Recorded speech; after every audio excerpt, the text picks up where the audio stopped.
Hello and welcome to the first ever episode of RezlerGames. That just became our official theme song. Good. All right. Basically, what RezlerGames is me playing video games because that's the thing I like to do, and I thought some of you guys might like to come along for the ride. Right now, I'm going to just be talking about the video game and other video games and stuff like that. But if you'd like me to talk about anything else, I would be happy to do so. Leave some in the comments and I can talk about stuff. I can talk about why your boyfriend's a jerk, or how much hair an elephant has, or how... That was actually the only two topics that I'm willing to discuss. That was the extent of the list. Today we're playing a game called Half-Life 2. The reason we are playing this game is because it is my favorite game, and this is my show. Good. The reason Half-Life 2 is my favorite game is because it is the first game that I played and fell in love with, and it's what caused me to start playing a lot of other video games. It was not the first game that I played extensively. I had played other video games beforehand, but this is the first narrative that I really liked. Narrative is an example of something you are seeing right now. You guys can't really hear what he's saying, so I'll summarize. Blah, blah, blah, blah, blah, blah, blah, blah. You should wake up because you're asleep. I'm summarizing the first game that came out 10 years before this one. Blah, blah, blah, blah, blah, blah.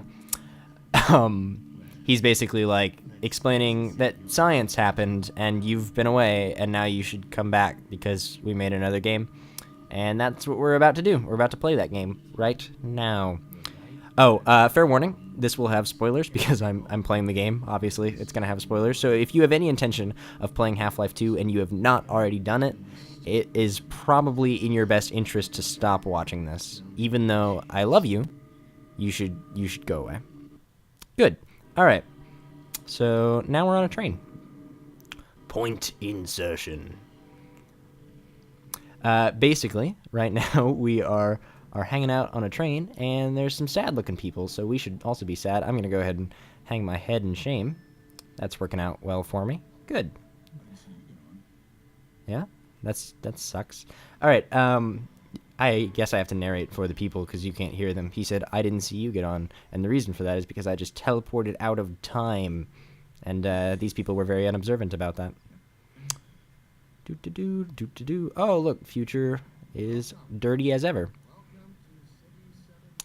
That guy, his name is Dr. something that I forgot because I haven't played this game in a very long time, and he's saying, welcome to City 17, and I'm like, thanks, dude, I will love to hang out in City 17. Over here you can see an example of an alien janitor, one of the many things that this game offers. Alien janitors, good, okay. And over there is a person in suits, so this is probably one of those Tetris games, is what I've gathered so far. In the future, it turns out they did not invent a way to get around these stupid security checkpoint metal things. There's a better system has yet to be invented. What is the point of these? Does anyone know? Is it to stop crowds? Is that the intent? Because I've never really understood that. So one of the things that this game does so well is that in a lot of video games, there's a thing that occurs called the cutscene, which is basically where it makes you stop playing, and it's like, check out this little movie clip we made that's explaining the story to you. Half-Life 2 does not do that. It's one of the first games that really utilized story outside of cutscenes, at least effectively. IMO. And basically, it tells the story as you're playing. You can listen to what people say, and stuff just happens to you. That said, there are 2 or 3 cutscenes in the game that still exist. Right now we're going through security checkpoint. Oh, okay, yeah, he just punched me. Let's just moving right along. Oh, crap. All right, so that's not where I'm going, apparently. But I'm not going back either. Let's go in here. Oh, okay. That guy just told me to come with him, so I guess I'm going to do that now. One of the things I find so fascinating about video games in general is that unlike movies, it's not a passive media. It's a media that has yourself as an active participant within the story, which I think is just really clever in general, making the viewer a part of the story. And that's not something that can really be replicated in novels or or movies or really any other medium outside of video games, at least that I'm aware of. I mean, there are choose-your-own-adventure novels, which I guess kind of count. But what this allows you to do is it allows you to sort of choose your own path. Oh, look, it's Barney. I did not see that coming, even though I've played this game several times. Barney is my amigo. You can tell because he's talking to me like he's my friend. Good. Also, you can notice that this chair has a lot of blood around it. That's how you know. That's just a little subtle hint that this is where dentistry is done. That's what they wanted you to get out of that. This is some other doctor, Dr. Klein, blah, blah. I forget everyone's name in this game. Dr. Kleiner, I think. He's my friend as well, and he's like, "Holy cow, Gordon Freeman's alive!" Which coincidentally is half the dialogue in this game is people going, "Gordon Freeman, Gordon Freeman, Gordon Freeman," which is my name, by the way. My name's Dan Rezler, but my character's name is Gordon Freeman. Good. I'm just providing a whole lot of knowledge that you could have acquired on your own had you played this game, but I'm doing it in a much more lengthy, roundabout way. Basically, they're like, you need to go on a mission, so I'm about to go on that mission, and it's going to be good. The mission involves, coincidentally, a lot of boxes that I just remembered I can pick up. Good. Yeah, all right. I'm picking up a box. I'm just going to go ahead and put that over there. There are, outside of this video game, I made a video a while back called Video Games as Art, or something to that effect. I forget what I named it. But in that video, I talked about video games' potential. Oh, I forget how to crouch. Oh, that's how. As both a just wrecked the crap out of that box, as both a means of relaying narratives, as is the case with Half-Life and other video games like it, where they basically just tell stories in a different way, which is kind of similar to movies, but where you're interactive. One of my favorite things about this game is just picking up bottles and breaking them. There's no point to that, but now I have like a shank, I guess.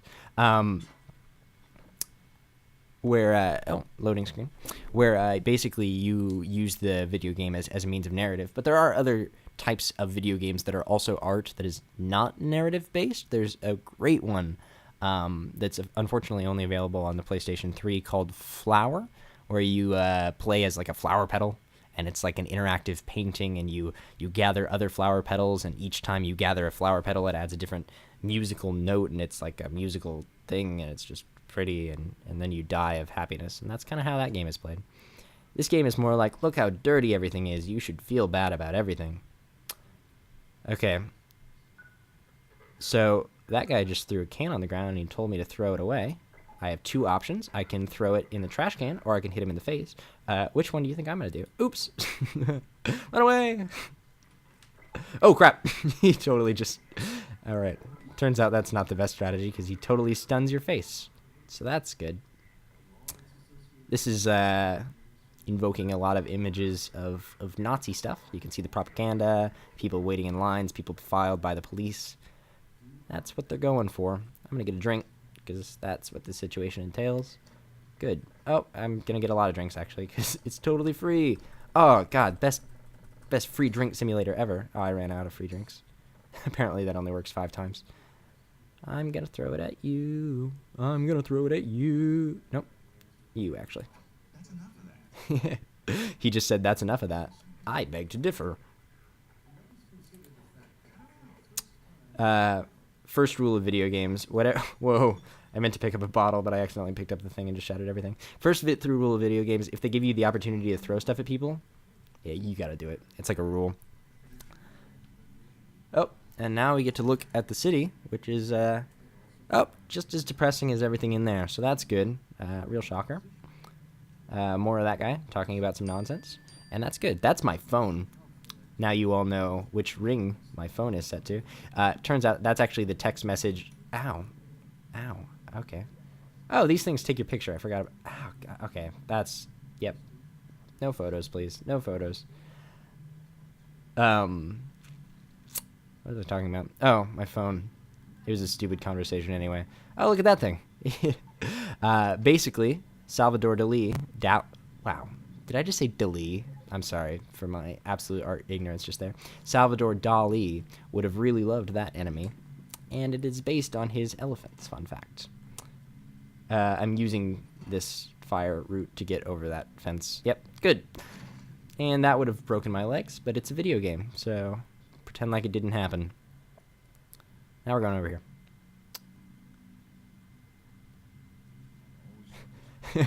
I like to imagine that these NPCs. When I say, I'm using a lot of technical video game jargon here, but NPC stands for non-player character, which is basically anyone in the game that's not me, which is everyone.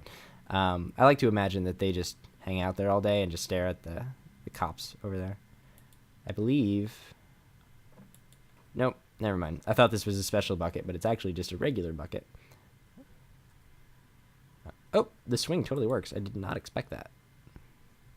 Look at that swing working. Look at those physics. Look at all those physics. Oh, look, a baby doll. I never found this before. Somehow, I don't think the point of this game is just to find random crap and pick it up, but that's always what I end up playing instead. These little things are locks on doors, which means I can't go there. Okay. They appear to be guarding that place, so I'm not going to go there. Let's go in here. Good. I found a boot. Let's take it with us. Oh, loading screen. All right. Well, we haven't actually done anything yet, but I think that's where we're going to cut this off. And I'm going to upload these pretty much every day. So, yeah. I'll see you tomorrow. Tell me what you want me to talk about, and I'll talk about it. If it's not weird. And if it is weird, I probably will talk about it anyway. Good. See you tomorrow.